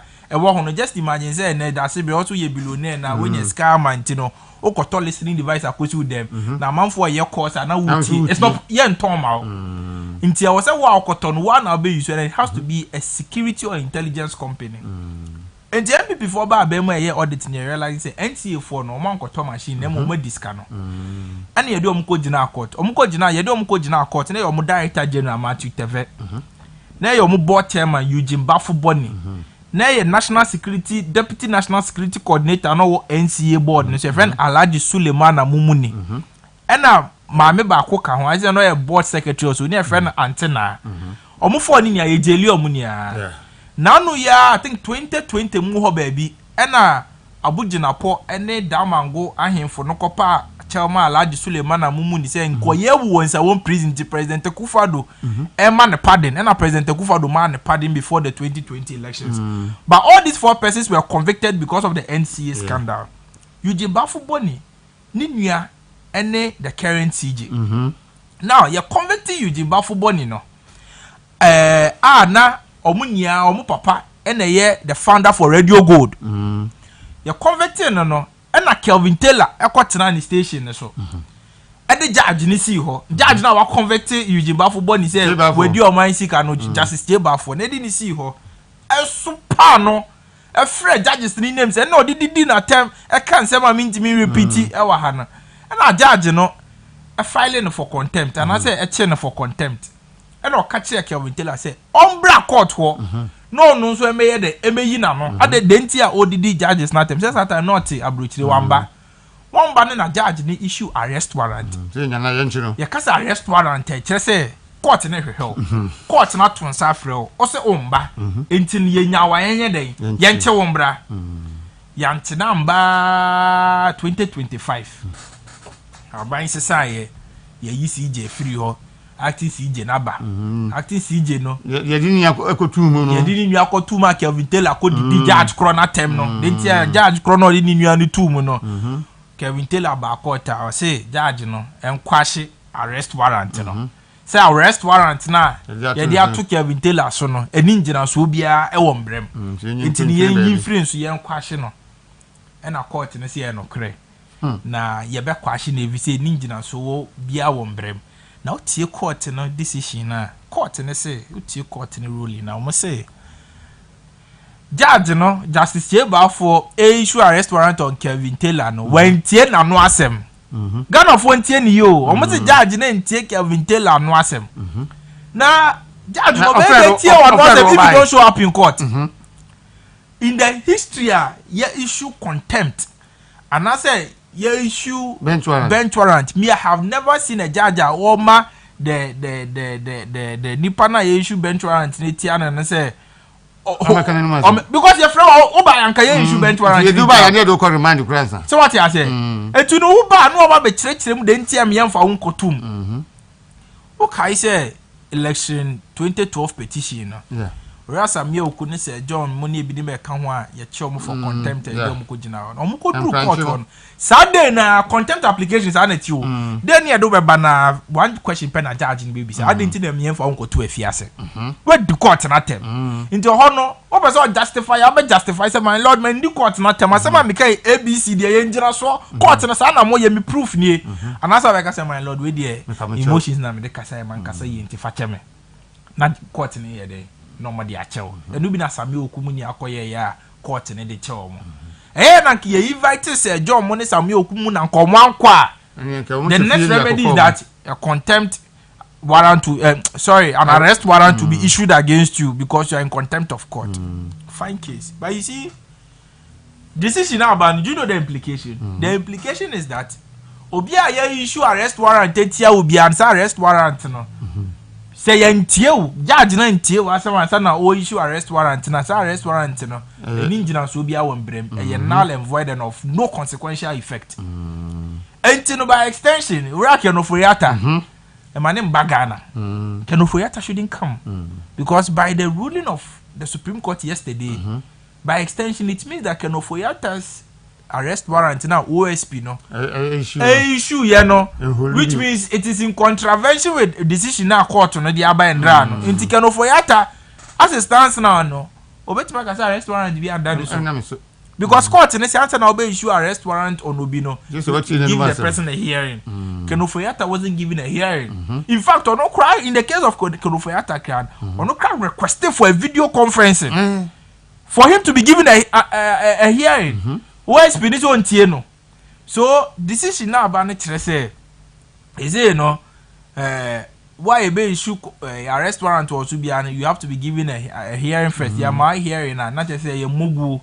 That is where we are now. But you see, it's somewhere close to now. We have to be very careful because the judiciary is where we run to in times of crisis, in times of acrimony, in times of say obitete or family. Is the court we go to. That's in the court in the bay now say or Babe yen yome bia ensem fata to erode the public trust in the judiciary. It's a very dangerous matter. Now, is it the case say a man for can Matisa a man for a case? Is it the case that the court is trying to trying to make insult legitimate? They say the sign of you. Are you trying to legitimatize insults and attacks on leaders and I? Hensema Kelvin Taylor akafa ochen wasn't it a fine opportunity say Hensema wakafa in fact court no kra honinyano? It would have been an opportunity for the court to even set some good example or some good precedent. But people are beginning to ask questions. Say, is it the case say Agyei Kelvin Taylor because nipa na nipa kronti okodi judge na tem nipa kronua na say oye CJ. People are asking questions so people are asking questions. So go street in this one. Me nam circle me be amfo bisansem mo say lawyer. Ye de ye bisansem o. Say judge no ye say Kelvin Taylor no ko didi judge ni nua na ko didi judge or sentence CJ ni nua acting CJ ni nua ntina. Insem bi say akoso na na. Na ko bi okodidi obi fufura nkonye in connection with acting CJ ni nua anke no so sa na beba na because people are not finding respectfully and humbly and without any insult, people are not finding any sense in the ruling in court in the Yaban. People feel say it is a judgment or it's a ruling that is against the conscience of you know the law lords. People think say and you proper. And you know Dasebre, yeah, me san kebium, me nya judge. Court, you know, me office in the court. Even though I'm an officer of the court, me I don't work from the court. Judges no me adwuma court. Omo na no pay bi omo soro omo court na court. Court na your office. If they will allow people like Kelvin Taylor to scandalize the court, it is up to them. No, it is up to them. Because be at your back Kelvin Taylor, you never know you're crossing. No, but you see, we have set a certain precedent. Say Kelvin Taylor on a hatchet job, man. NDC, he has been protected. Anybody that does a hatchet job for the MPP will also be protected. Oh yes. Just like the way NDC for now protecting Kelvin Taylor, Obi Obey hatchet job, MPP will be protected. If yes was nigga will be protected. Anybody that does a hatchet job for the MPP will be protected. Obi a issue bench warrant also. Otia manone, Obe Cassetia by way, I be issue arrest warrant also. One back, that's MPP bar Benwa. Yen so no, yeba boy, yeba lawyers amount. Am I a grace and means? Am I a quashes arrest warrant? You know, all the people working in the interest of the MPP will be protected. All MPP members should be bold and speak out. Everybody should speak out. Everybody will be protected. They will be protected. Dasebre, about the other best sound. NDC will not be in power forever. NDC will not be in power forever. MPP will not rot in opposition. Oh, what MPP was in power in 2017, bear by this time. Anna August, ye implementing free senior high school. Near Fanapco 100,000 Juma. Anna ye Chuamoka. Anna ya 1D 1F. Sad time. Mekaya be companies be in August. Ye way your goodwill. MPP Mimi Kabi. Who says the NDC was going to be in opposition for 30 years. Then this is they say a good. That time you say NDC a good no more suffer defeat of 1 million votes. As you will never again. NDC will not come to power again. Fast forward 8 years, where is MPP now? Are we not in opposition? And I'm saying it again, say all persons who are doing hatchet jobs for the MPP will be protected by the MPP. They should come out. All our people, all our vigilante boys who are willing, say they'll work for the MPP, all of them will be protected by the MPP. The MPP will not disown anybody again. We will not. Blue Army for no Modi or Munkwansi was a mobile. Edumama MPP for no, all of them will be protected. They said we are going to fight for our own. You touch one, you touch all. That's all. We are going to fight for our people. We will not allow say NDC for no will protect their own through fair and foul means, through legitimate and illegitimate means. And you expect the MPP because cassette penny be say penny penny croning then MPP will come and issue a statement to itself. It will not happen again. It will not happen again. And bra me share Kevin tell a video bia Odi Danka Williams attempt. Odi Mensa Waterbell attempt. Edi Alpha Hour. So for that time Reverend Officer Jemai. Edi Reverend of both attempts and the 9 pen. Kevin Teller. But today the government has not been even able to come and disassociate the home from his and to say he's being housed in the vice presidential villa. Now can we tell her to Obama as a vice president? Yes, do. What is happening in this country? What is happening in this country? Is it the case is President Mahama endorses the attacks on Kelvin Taylor? Now who defense minister here bizarre say, are you aware say Kelvin Taylor back room and not the vice president? If I say unye immigration officer, shame on to you, man. Shame on to you. You lack the emotional intelligence to be a defense minister. You lack the emotional intelligence to be a defense minister. Who man?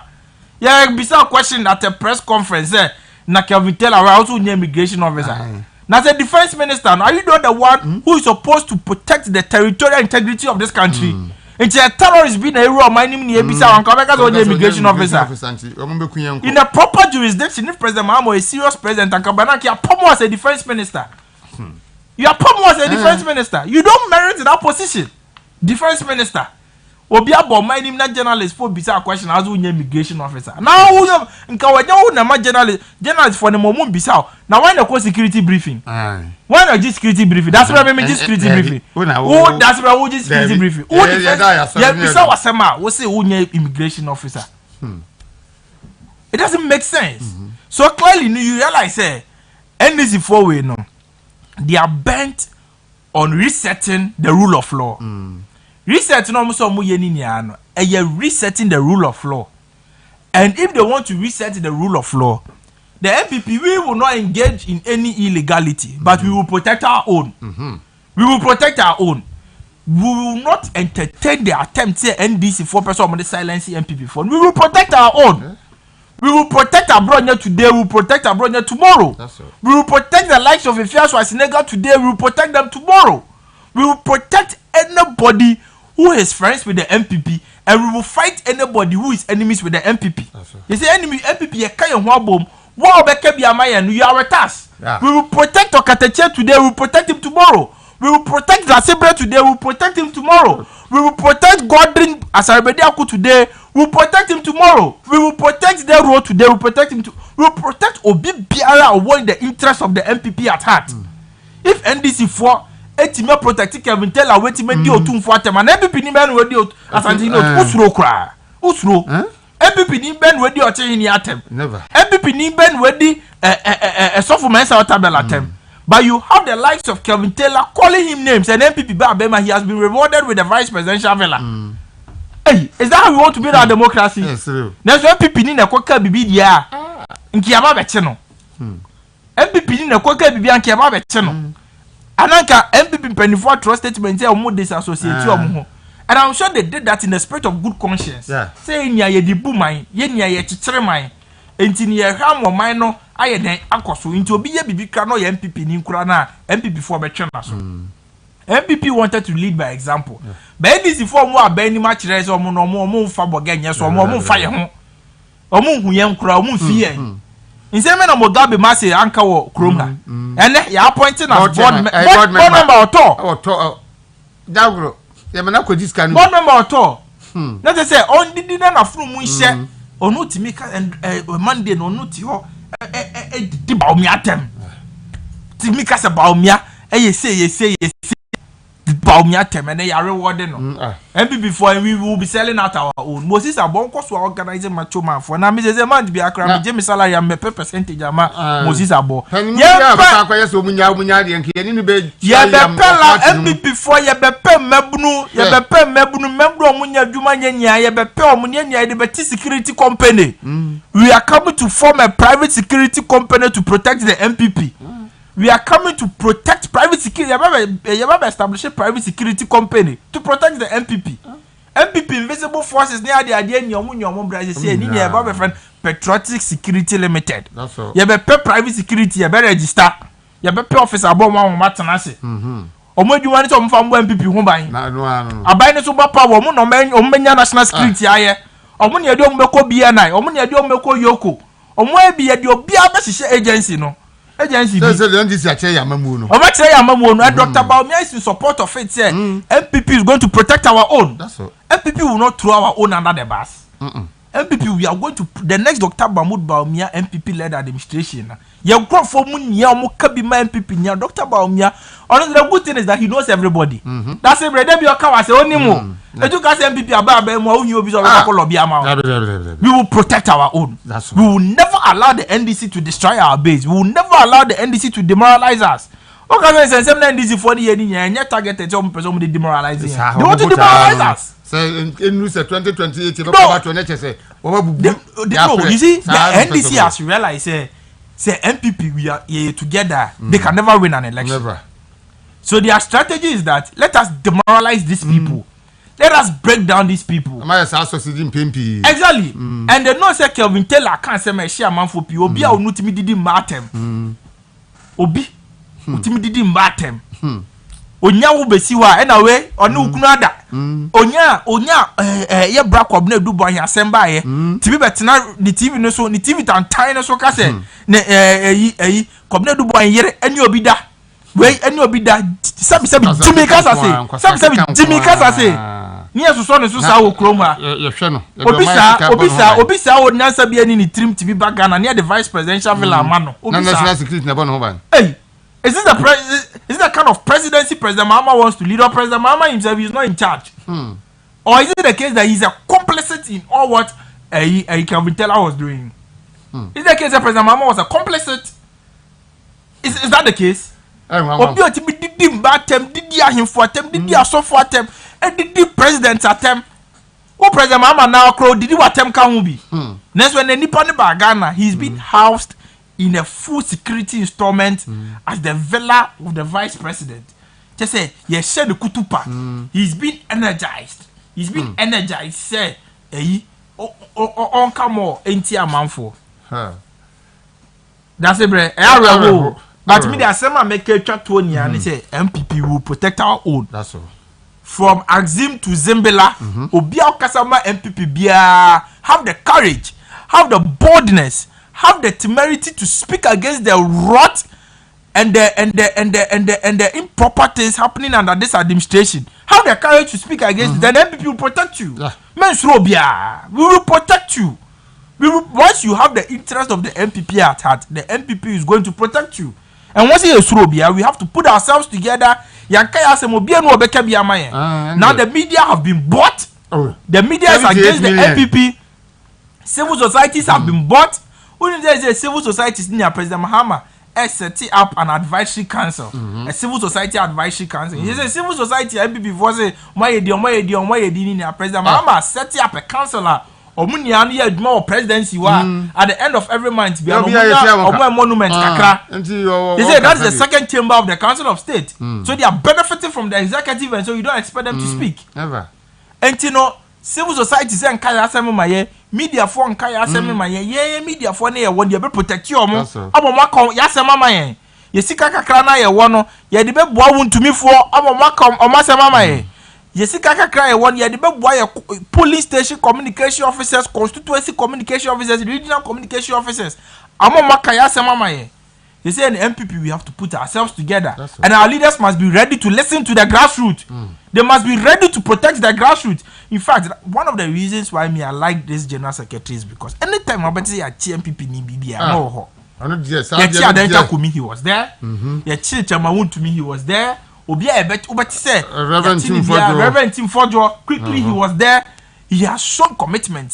He's going to stand with the people. He has shown commitment, and that's why Mikabi and Makasa Nanabi Yanyabo Tremano. The teacher Mawun to me Nanabi was there. Reverend Tim Fojo he was there. Adenta Kumi he was there. Hanan Osankoho. So he's somebody he has demonstrated he will always stand with the MPP people. He will always fight for the MPP people. And these are the kind of people we need to steer the affairs of this party. We don't need coward people to steer the affairs of the MPP. We don't need them. They say MPP they will opposition They say they will opposition. Say young people. The destiny of this party is in the hands of the young people. We have to put away this internal man. When I show you made internal nyoma we chairman this for you nyoma time basa we are you internal matters where we no crown. And here then it will be difficult for us to even put ourselves together. We have to focus and we have to protect our own. And the Dasebre, me dem anu si no. Me there encouragement. And I'm dem my party phone ya say obi a obehu bibi bibi tantan say cause we be anu be ka party for be protect you. Unya asema frɛ lawyer meba. Me njo hwe. Meba be ma obe. They say eni aye be kasa. Koka kasa. Na say koka mitumuza wa yemre. Mo bia hunehunu akoka. Mo bia hunehunu akoka. Mo bia hunehunu akoka. O say party for ni eti bi gina koka achi. Na koka timi kasa. Enyoma tantan, enyoma boni abanfo na NDC for di na. O say koka timi kasa tia. All of us are going to speak against it. Enti Dasebre me dasi. But before I say we don't be no. Catholic Bishop Conference. Almost issue statement. CJ na mu A2 na. Now the Catholic Bishop when issue press statement, you know. You have the likes of some small NDC boys be your mom 300 Ghana a month on social media na mu didi Catholic Bishops na tem. Who could you 300 Ghana ni free fellow so for suku achewa no ma bet na Facebook. Na mo tro sebe insema nyansa bi anim. Didi Catholic Bishops atem. Catholic bishops they say nyoma na President Mahama no undermine the judiciary. When the name say President Mahama nyoma no undermine the judiciary. Who doesn't know? You see, I have always said anybody, including President Mahama, anybody who is quiet and who is supporting the removal of this CJ is either a complicit or is ignorant. Anybody. Obia o pese CJ ni yi ne ewo kwan boni we I pese di yi ne so a nipa no kan bi ene ye di CJ no he's part of the evil plot to remove the CJ from office or nipa no sebe or ignorant onim de ekoso. President Mahama is likely say he's a complicit in this matter and that is why he's quiet. It is possible to say he's a complicit. If he's not a complicit, he should come out to disassociate himself from his family no. Because the judiciary under President Mahama is being raped, is being defiled. The integrity of the judiciary is being dragged down the drain. Yes, say judiciary no. Yes, say no. Judges, sorry. chaba wo to be kana mo de sere judges mo sorry o judges mo sorry o judges mo sorry o eye munti na CJ ye ne sa no mo sorry na the CJ is protecting the sanctity and the dignity of the judiciary. Judges mo sorry o se mo sorry aban bi obeba bia no ebe ye mo term of office co-terminus to that of sa aban no. Judges should wake up. Judges should stand up. The office of the judiciary or the office of judges cannot be politicalized. I am against it today and I'll be against it forever. We shouldn't politicalize the office of judges and magistrates. They are there to administer justice. But the judges now sorry. The judges now sorry. Dasebre. That's what Tinasia. Aban bi so ba. President Mahama CJ obey no me you know. Sunday Aban bi ba. Wo ye high court judge. Be pe kwan bi so e wa cry. Be pe kwan bi so na do akose ekura bi ase.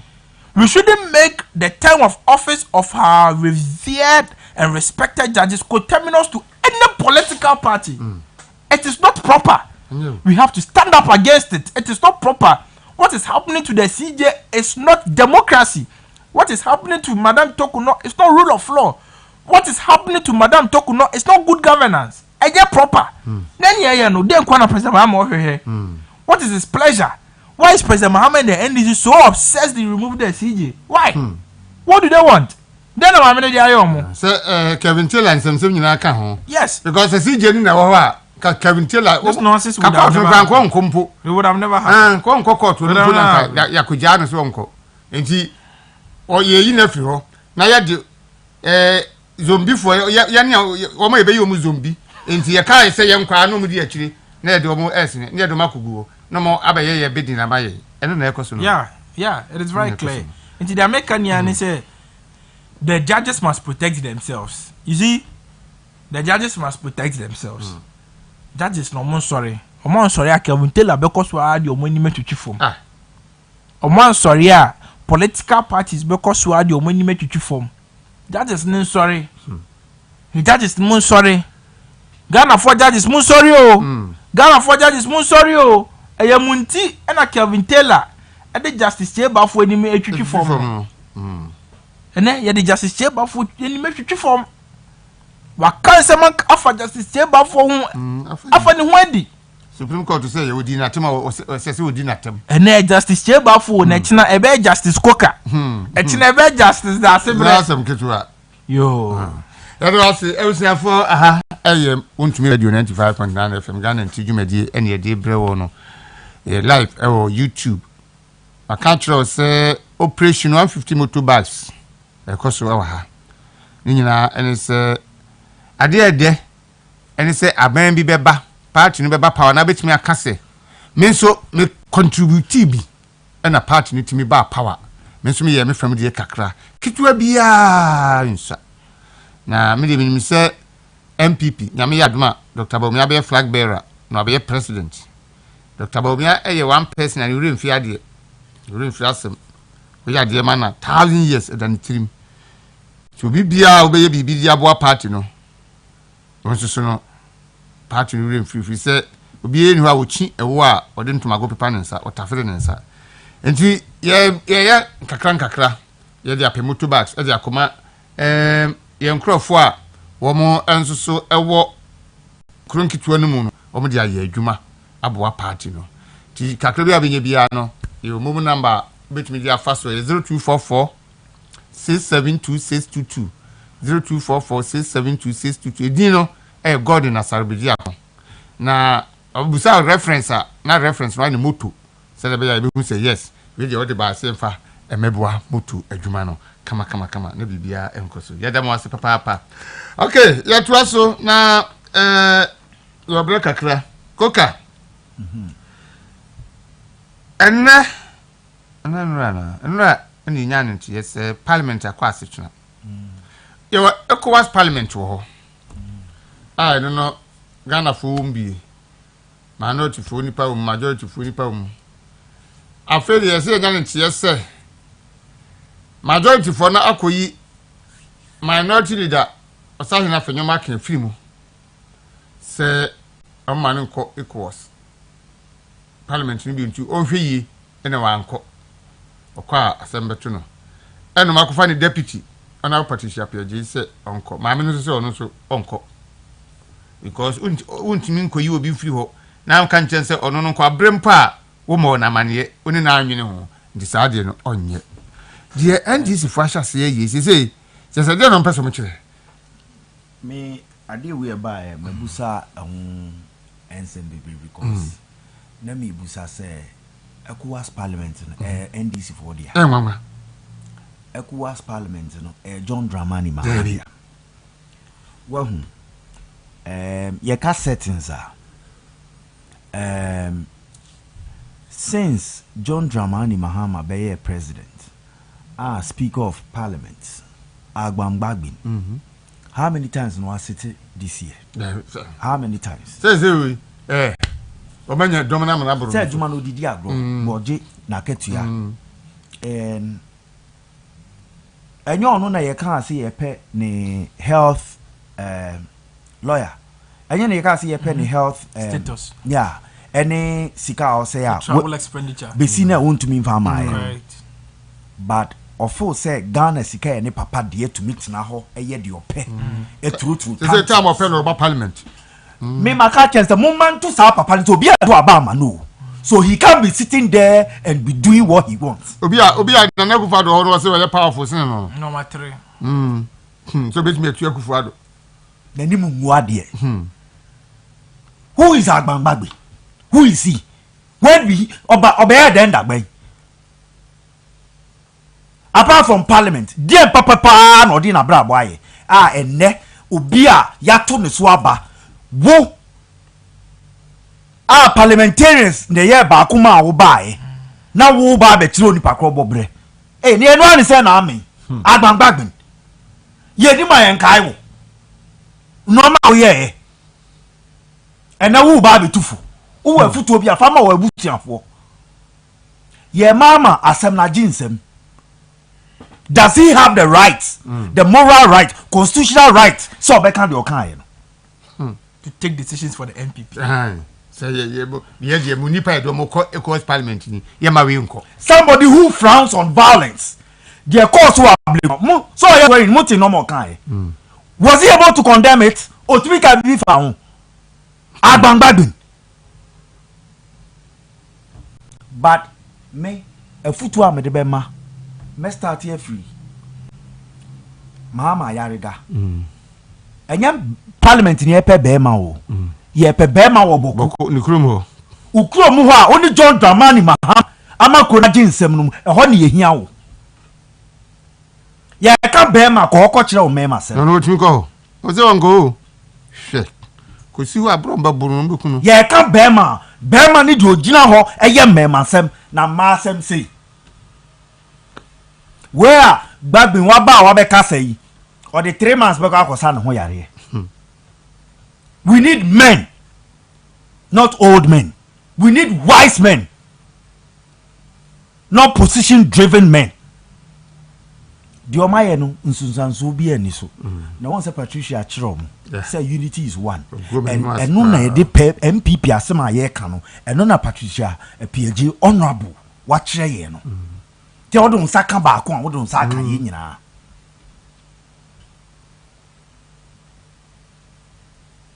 All right. Who to me ben say wo be kire say minority leader. Say mo nko ho na wo ko ho a wo begu n'anyum ase.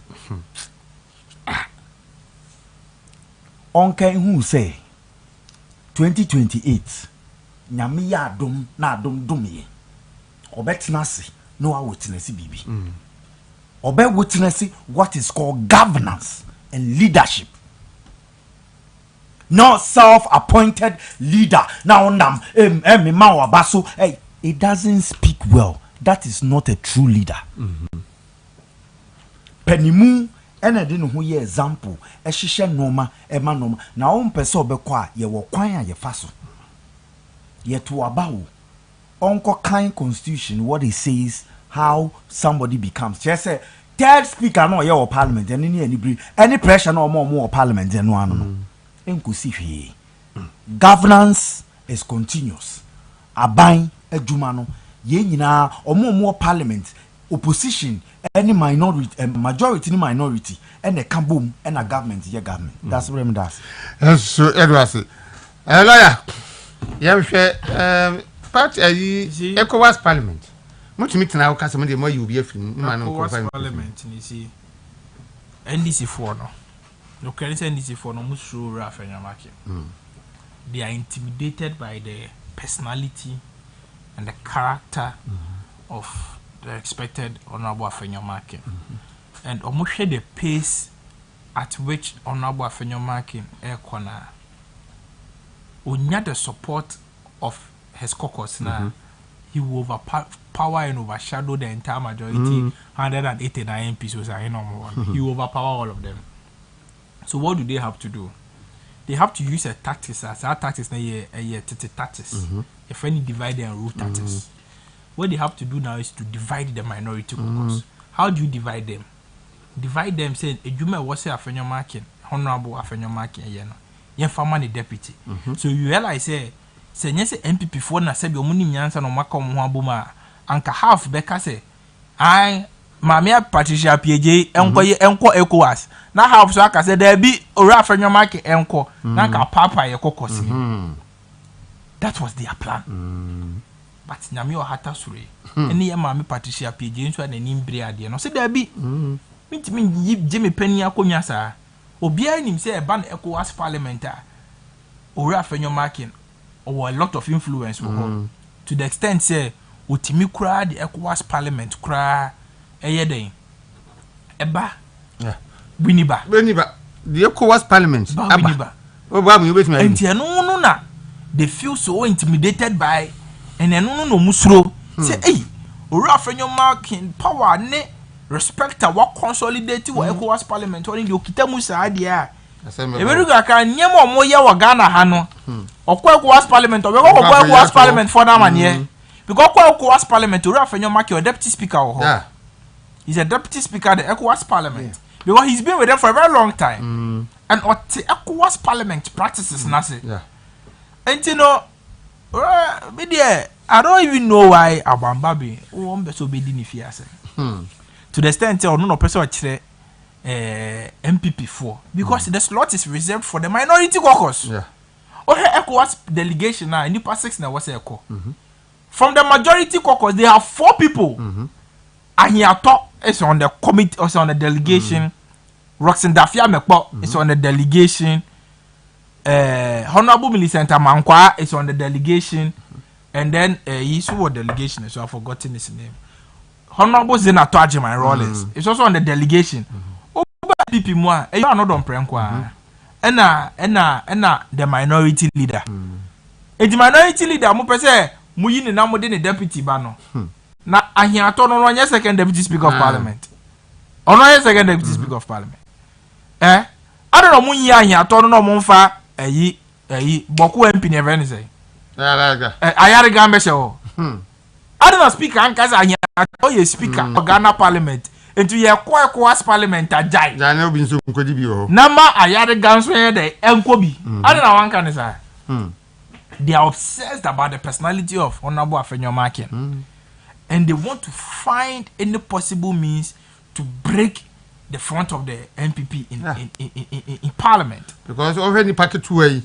And he said, see you are parliament. I want to say MPP MPs no. Bakubia NDC for MPs ni 20. Ofo na buko jo pon kroma kwa. Ono kwa NDC MPs be 50 ayaka bom.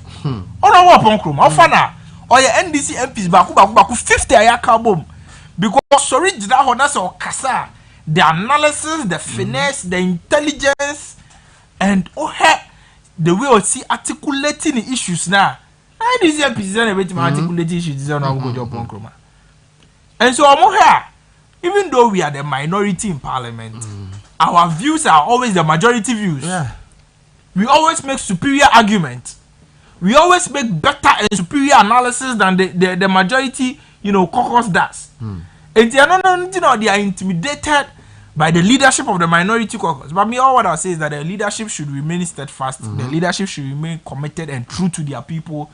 The leadership should connect with their people. Because if they want to break the front of the leadership, they can decide to break it from the caucus members. So what I say? but I was see a ball mama appear James about to say what demonstrating leadership what demonstrating leadership ain't you know I was say you born about so Dasebre ECOWAS parliament is the same leader. I think that the speaker overreached his his jurisdiction. The speaker overreached in the mandate.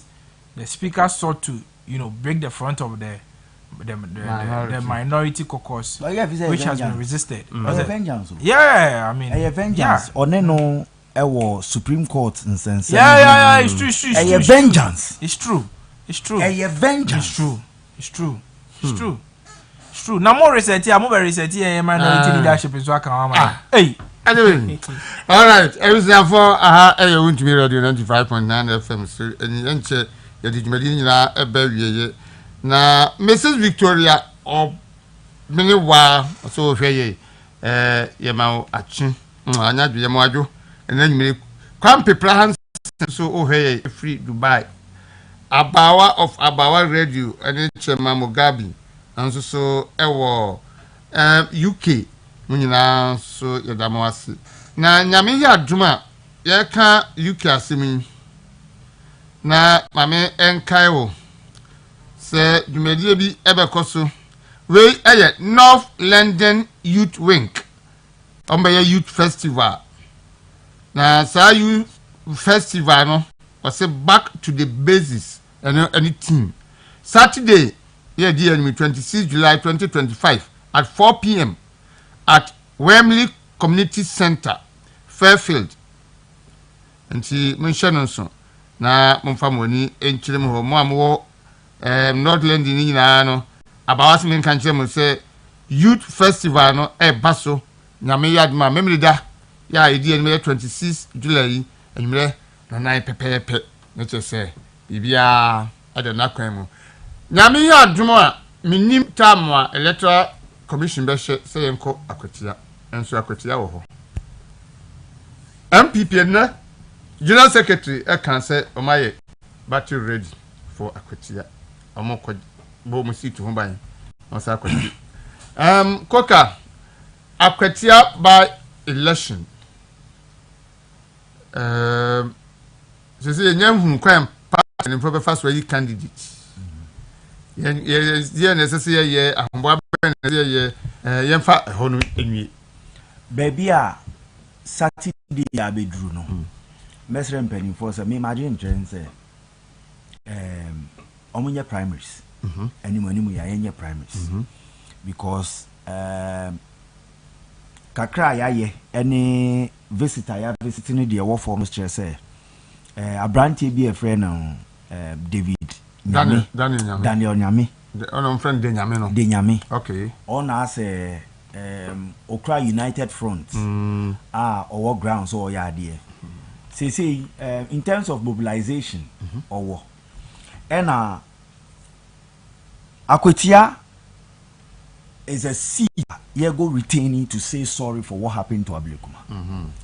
Akwatia is a seat ye be show say our security has never been a broken front. Akwatia is a seat ye dia share youth na nyunam say omu enti ena Ghana wo hope. Enti e ko gi seat na. Etutura sem bia emma ba MPP be bon ho ban. MPP be bon ho ban. Ye nim sa ban ebe use office and the see wa Ablekuma no ebe repeating wo ho but ye ma ye mfa ye nye example MBP pa se basabasa yo ye mfa ye ho nka ba ye so ye kwa ye kobo ye ho ban abo abato no ho ban sa python na mo hwihwi no pesticide ye be clips up python bi oboba be the pesticide be deal with it. These elections would redefine say MPP and your walkover. MPP yenye violence, but we know how to defend ourselves. Now for second contest no ubekubia be paucho busa who say adiena wokoyen for personal interest, party interest. Microphone peneso ena okwa edin kambom any mpuntu beba and I say wo personal satisfaction. Say personal satisfaction there MPP a drum konoa about the party, not about individual. Enti ye bestre ni ahye akwetiafo ene wanchifo no obi e wo saa 60 communities ni say MPP ene o manante free tete enye ne ene ebeja omo ena enye the fact say we opposition to the abamu abu we are the new patriotic party and we will win for them. Enti etutua sem bia you hu free mu ba monka na obi anti say John Dramani ma wa me ejuma say police for any ye pamo mo soldier for ne ye pamo mo already ye nkrofo over 5,000 adi de ekoso enye fine say Ghana sika na ye pese ye peja ekoto plane nti won hu nsensem Ghana sika na ye pese ye de koto etuo ne kono ho noma ba yintumi nka no kra ne nkyerɛw ye de nada nkrofo pese o mu didi na o mu yeye ene containers na yirae no CNT ho hwe cables na yesi ayare an CNT ho hwe randiabe koko hu noma obekikan ne noma ayare no ene to da so ye adwuma odidi na ban na aba na odide na num ye ne de na ban aba odide na num ye de say political suit no here more materials because hunam na to so aban aba obi aba mu na nsen akoto new estate wakoto new estate mienu enu obu akam say bank your friend saying Bank Square restaurant ni itrio ho no osofo obi o ye campaign ma NDC on ye de ama no akwatia ye mfa niagro ye mfa Ghana future niagro we will win that seat and we will win it in the right way, no violence. Dignity care GH was a Ghana and powerful. Nasser King was watching it from Holland. Keep the good works up. Kwame Foster. I say NPP should take their cameras to various projects they started and show it to the public. Ghanaian hypocrisy they will see. Asarbeta, hey, I'm listening to you from Domukwabinya. Lawyer, I need your number. The lawyer was simple. Obiso or very free. Domukwabinya will hear your number. The lawyer. Yenye senya kuka yeka na kwetia ni nebe ebe decide the momentum MPP ebe kita going for. Our leaders should not go and sit down what is by now no wasanka by now crowd MPP cooperations team the kind kwa kwetia the course so asin of ni mpebio because the course the akwetia ne de basabasa ye bia isi ba MPP nso ye nkote na waza dada bankola dabi ye be ma ye nya ye den wakwetia ho. We have to protect the akwetia seat se na be ye na skumi kura bebi owo da na koma beto ne ye mo tintim yen san de akwetia seat no never happen omo tintim yen san de akwetia seat no Moba mo catch say galamsey moba mo betwa so. Enne forest reserve, forestry commission man for license so mo fa no mo ko 2 galamsey wo forest reserve enne. Mo catch say LI 2462 moba mo be ye free enne LI 62 mine de egusu sensen ho di. Echina mo de media budget ko. Obi a otie me bia ntie ni ye. Echina media budget na mo de ko NDC for de ato force de ko parliament no. Your Baba to 2 nyom by 30 to 40% an increase in fees and charges. Na sa de no mo ye onim de onje mo yesa. Mo say abai we na ye nso onim nyansa. But o ya bai ba ko onim nyansa ba kokura ase. So people onim nyansa o ya de ya no fees obi enim nyansa. Onim de omo ye. So omo ko increase fees and charges by 30 to 40%. Now school as university for no mo level 100 for free school fees no. Yeah. Omo 100% free school fees level 100. Na level 200 utu omo school fees mu 40% na level 300 utu mu 40%. na level 400 utum 40% increment na ade aba enya 120%. 120% no che level 100% na onya mfaso na onya mfaso ye 20%. ofa na adwin biti we wo si passport what is so what passport so no application no what is so na mom sa statutory fees na betu e be kwa abai ho no yetum by 40% ombiti wo hoye bitu kra enti nyomo mo so mo titi sunya no fees and charges no mo betum by 30 to 40% no enyansa kwan bi a omo fa so e de biti Ghana for se bi omo Ghana for adwin ye adwuma pa nti aban we no sa aban ni hu se Ghana for ye yare arefie aban we bae ni nkrofo mo standing try ania oh they are withdrawing all the but you see on this particular matter me I've decided to be quiet and then me nka ho asem at an appropriate time that say about the revelations be about the Attorney General on the sequence and the reason why he's withdrawing some matters. Who withdraw matters, but you are harassing the likes of Kwabena Dubois. We talk about it, not now. Me peda me ba. Ye better masi. Ye be yin sem ni one by one. Ye yi segleme. Ni ye yi denti o yi segleme ni free court. Ye for Kwabena Dufo. Yeah, I'll give you the reason why until you come now basem no every court. You be kuni ni ahun one by one. Now you we are Ghana for ni abe hun say Kwabena Dubois here political witch hunting or mode witch hunting no. The omode ye Kwabena Dubois no omode ye neviso MPP ni ntia. That is why they are doing that to him. That's why they are destabilizing the young man. Because he's a member of the MPP. Now that's a Kwabena Dubois NDC ni compare na omode no. They are harassing him. They are harassing him because he's MPP. Me say, and then the men come once. Me the money share bibi. Me the money share bibi pa. Na next week ye baha.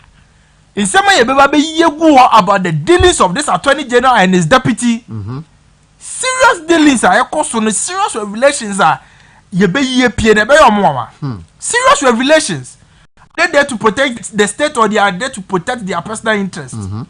We have to ask them questions. And then, me see you come once. Next week, ye beba. Oba come once.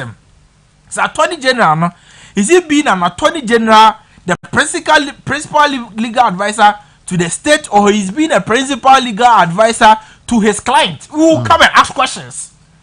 We will come and ask questions. Ye and to Dasebre, I will not be tempted to go into the Attorney General's matter. Alright. But Nyamebo next week, ye beba be revelations in here so. Good.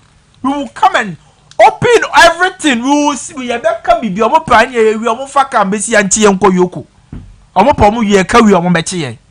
Ye beka bibia. Nobody will be intimidated. Ye beba be ka next week. Ye beba be ka. Ye ma obi ehunehuna ye. Say we withdraw matter. We file no le prosecute. Meanwhile, you are witch hunting certain people, and you even want a day-to-day trial for certain people. You are in an ambulance mode to convict certain people because they are not aligned to you. Eh?